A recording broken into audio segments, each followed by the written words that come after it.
Hello friends, welcome to my channel study blog with Shivendra. देखिए, आज हम लोगों को कॉन्स्टिट्यूशन में 9वीं अनुसूची को पढ़ना है। 9वीं अनुसूची को स्टार्ट करने से पहले हमें यह जानना चाहिए कि हमारे संविधान में टोटल कितनी अनुसूचियां हैं। तो टोटल कितनी अनुसूचियां हैं हमारे संविधान में? आपको पता होगा टोटल 12 अनुसूचियां हैं। ठीक है, 12 अनुसूचियां हमारे संविधान में दी गई हैं। तो क्या ये 12 अनुसूचियां शुरू से थी? तो आंसर होगा नहीं, 12 अनुसूचियां शुरू से नहीं थी। मूल रूप से आपके पास कितनी अनुसूचियां थी? 8 अनुसूचियां थी। ये याद रखिएगा, मूल रूप से कितनी थी? ये 8 अनुसूचियां थी। बाद में जाकर आज वर्तमान में कितनी अनुसूचियां हैं? टोटल आपके पास 12 अनुसूचियां हैं।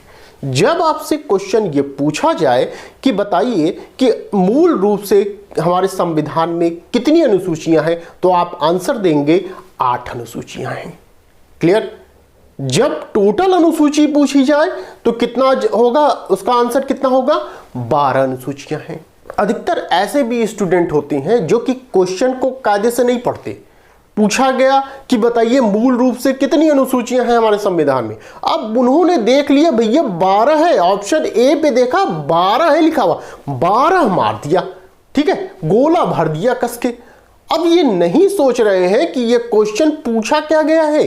पूछा जा रहा है मूल रूप से कौन सी हमारी अनुसूचियां थी प्रारंभिक तौर पे, तो वो अब 12 मार के चले गए हैं। तो इसीलिए मैं कहता हूं आप लोगों से, जब भी क्वेश्चन पढ़िए ध्यान से पढ़िए कि पूछा क्या जा रहा है। यदि कभी कभी ऐसा होता है कि नहीं लिख दिया जाता है तो नहीं दिखता ही नहीं है, पूछा जाएगा क्या है, लगता है हमें क्वेश्चन पढ़ने में, जबकि लिखा क्या है, क्या नहीं है पूछा जा रहा है। ठीक है, तो ये सब रहते हैं जो कि आपके नंबर को कम कर देते हैं। और आप आते हैं पेपर मिला के कहते हैं ये तो मैं क्वेश्चन सही करके आया था। सही कहां से होगा? जब आपने क्वेश्चन कायदे से पढ़ा ही नहीं तो उसका आंसर तो गलत होना ही होना है। तो क्वेश्चन पहले कायदे से पढ़िए आप कि पूछा क्या जा रहा है। तो कुल मिला के यदि आपसे पूछा जाए मूल अनुसूची के बारे में तो आप 8 बताएंगे। जब टोटल अनुसूची पूछा जाए तो आप क्या बताएंगे? 12 अनुसूचियां। ठीक है, चलिए तो देखिए 9वीं अनुसूची के विषय में हम लोगों को आज के लेक्चर में बात करनी है। सबसे पहले मैं आपको यह बता दूं कि 9वीं अनुसूची कैसे आ रही है। हमने बताया मूल रूप से 8 थी। ठीक है, उसके बाद आई है 9वीं अनुसूची। तो कैसे आई है इसके विषय में हम बात करते हैं। देखिए, हमारे पास क्या था? एक संपत्ति का अधिकार था। ठीक है, संपत्ति का अधिकार क्या था? पहले ये मूल अधिकार था। ध्यान से समझिए, संपत्ति का अधिकार हमारा क्या था? ये हमारा फंडामेंटल राइट था। ठीक है, मैं क्या बोल रहा हूं? राइट था, है नहीं, ये पहले था संपत्ति का अधिकार। अब उसे 44वां संविधान संशोधन 1978 के द्वारा अब इसे किसी और जगह शिफ्ट कर दिया गया। कहां कर दिया गया? आर्टिकल 300A में कर दिया गया। अब ये फंडामेंटल राइट ना होकर वो कौन सा अधिकार हो गया? वो संवैधानिक अधिकार हो गया।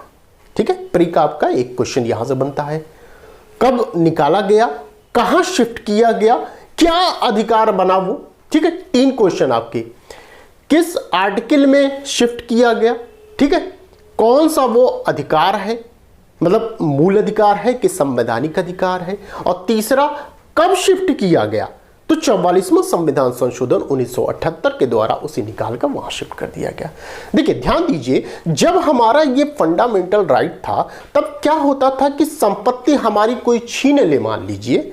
ठीक है, संपत्ति हमारी है, हमारी कोई छीन लेता है, तो हमारे पास क्या राइट था? हमारे पास ये राइट था कि हम सुप्रीम कोर्ट जा सकते थे उस अधिकार को क्रियान्वित करने के लिए, अपने राइट को लेने के लिए। ठीक है, क्योंकि वो मेरा फंडामेंटल राइट था, उसको लागू कराने के लिए तो हम सुप्रीम कोर्ट जाते थे। तो सुप्रीम कोर्ट क्या करती थी? वो हमारे अधिकारों को लागू करवाती थी, हमारे अधिकारों को देती थी। ठीक है, जो भी चीज हमसे छीनी गई। तो ये हमने बताया आपको संपत्ति के विषय में। ऐसा ही मामला भूमि के साथ होता था। वहां भूमि से संबंधित आप देखेंगे जमींदारों का राज था। पहले से जमींदारी प्रथा चली आ रही थी। वहां जो काश्तकार थे वो भूमि को ले लेते थे। ठीक है, आपकी भूमि है, आपकी भूमि ले ली गई। ठीक है, ये सब चीजें वहां चली आ रही थी। तो इसी भूमि को सुधार करने के लिए, ठीक है, भूमि को सुधार करने के लिए एक नया शेड्यूल जोड़ा गया। साथ ही साथ हमारे संविधान में भी कुछ संशोधन किए गए। क्या किया गया? हमारे संविधान में आर्टिकल 31 कैपिटल ए और आर्टिकल 31 कैपिटल बी को लाया गया। साथ ही साथ 9वीं अनुसूची को जोड़ दिया गया, जो ये प्रावधान करती है, भूमि सुधार के संबंध में ये प्रावधान करती है। क्लियर? तो ये 9वीं अनुसूची किसके संबंध में है? भूमि सुधार के संबंध में। इसके साथ साथ कौन से आर्टिकल आए हैं? Article 31A, article 31B। ये याद रखिएगा। ये कब आया है? देखिए, अब ये कब आया है, ये मोस्ट इंपॉर्टेंट बात है आपके लिए। तो ये जो 9वीं अनुसूची लाई गई है, या 31A, 31B लाया गया, ये प्रथम संविधान संशोधन 1951 के द्वारा इसको ऐड किया गया है। मतलब कि आपका संविधान कब लागू हुआ? आपका संविधान लागू हो रहा है 26 जनवरी 1950 को लागू हो रहा है। ठीक है, 26 जनवरी 1950 को संविधान लागू हो रहा है हमारा। लागू होते ही सबसे पहला आपका संविधान संशोधन कौन सा किया गया? तो यही है आपका 9वीं शेड्यूल जो जोड़ी गई, प्रथम संविधान संशोधन 1951। ये हमारा पहला आपका संविधान संशोधन है, इसीलिए इसका नाम प्रथम लिखा गया है। ठीक है, इसका नाम क्या लिखा गया? इसका नाम प्रथम लिखा गया है, प्रथम संविधान संशोधन 1951। इस संशोधन के द्वारा 9वीं शेड्यूल जोड़ी जा रही है और इसके साथ साथ आर्टिकल 31A और 31B को जोड़ा जा रहा है। अब समझिए, इसको जोड़ने का क्या उद्देश्य था? क्यों जोड़ा गया? क्या ऐसी जरूरत पड़ी? तो देखिए, क्यों जोड़ा जा रहा है। उद्देश्य आपके पास दो है। पहला उद्देश्य यह था कि भूमि सुधार से जुड़े कानूनों को न्यायिक समीक्षा से बचाना था, और दूसरा क्या था कि जमींदारी प्रथा को खत्म करना था। ये दो उद्देश्य के कारण ही इसको जोड़ा गया। ठीक है, 9th शेड्यूल को जोड़ा गया। अब बात को समझिए थोड़ा सा।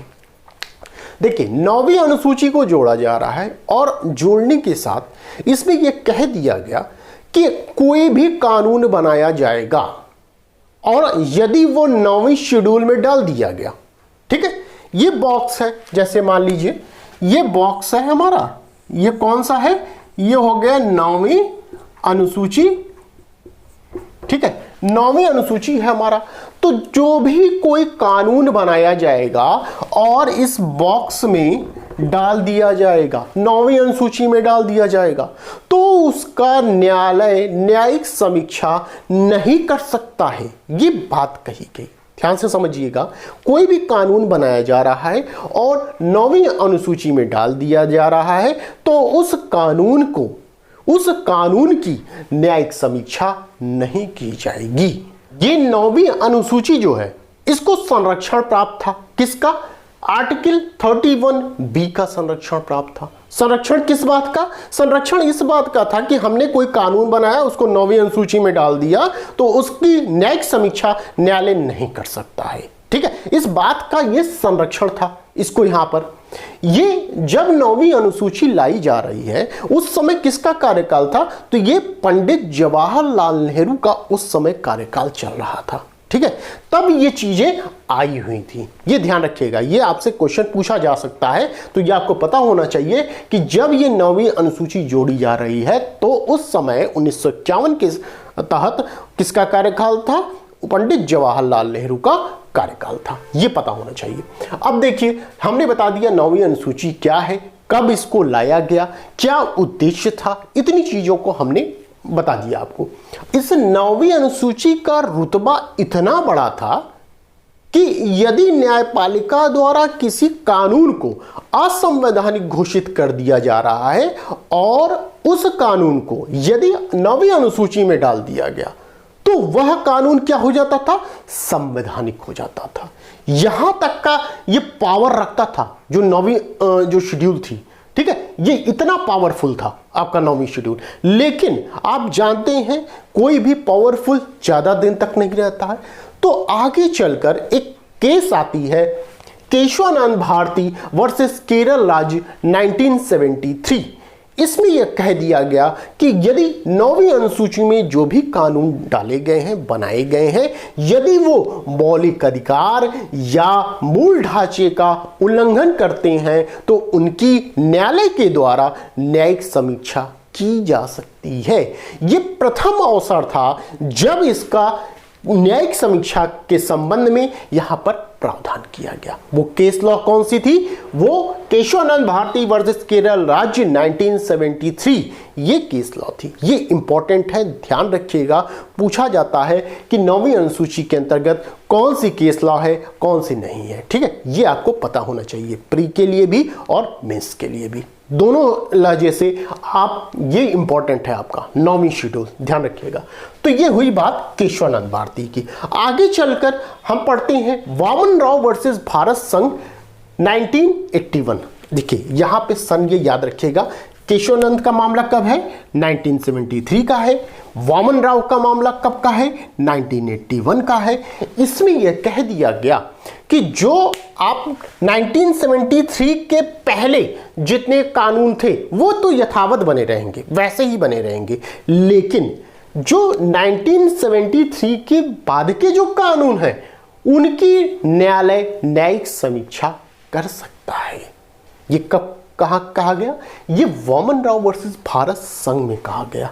ठीक है, कि जो केशवानंद भारती का मामला है उनसे पहले यदि जो कानून थे वो वैसे ही बने रहेंगे, उनको हम टच नहीं करेंगे, लेकिन 1973 के बाद के जो कानून हैं उनकी हम न्यायिक समीक्षा कर सकते हैं। ये बात कहां कही गई? ये बात वामन राव वर्सेस भारत संघ 1981 में कही गई। ठीक है, आगे चलकर फिर एक नया केस लॉ आता है, IR कोल्हो वर्सेस तमिलनाडु राज्य 2007 का मामला आता है।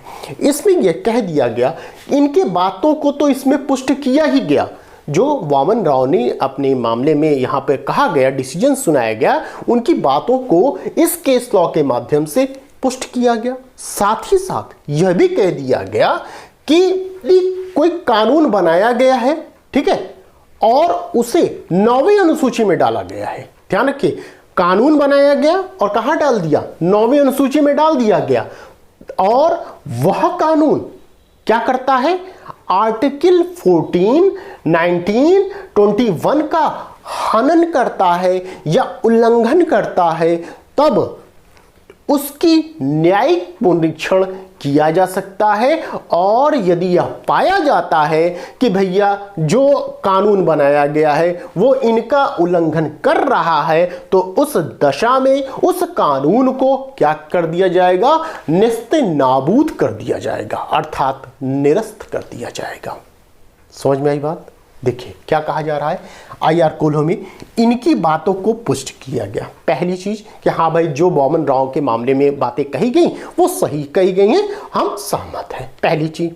दूसरी चीज कहा गया कि 9वीं शेड्यूल के अंतर्गत जो कानून बनाया गया है इनके अंतर्गत डाला गया है, ठीक है, 9वीं शेड्यूल में डाला गया है, और वह कानून क्या कर रहा है? हमारे संविधान के आर्टिकल 14, आर्टिकल 19, आर्टिकल 21 के विपरीत है, अर्थात उनका उल्लंघन कर रहा है, तो हम ऐसे कानून को क्या कर देंगे? निरस्त कर देंगे।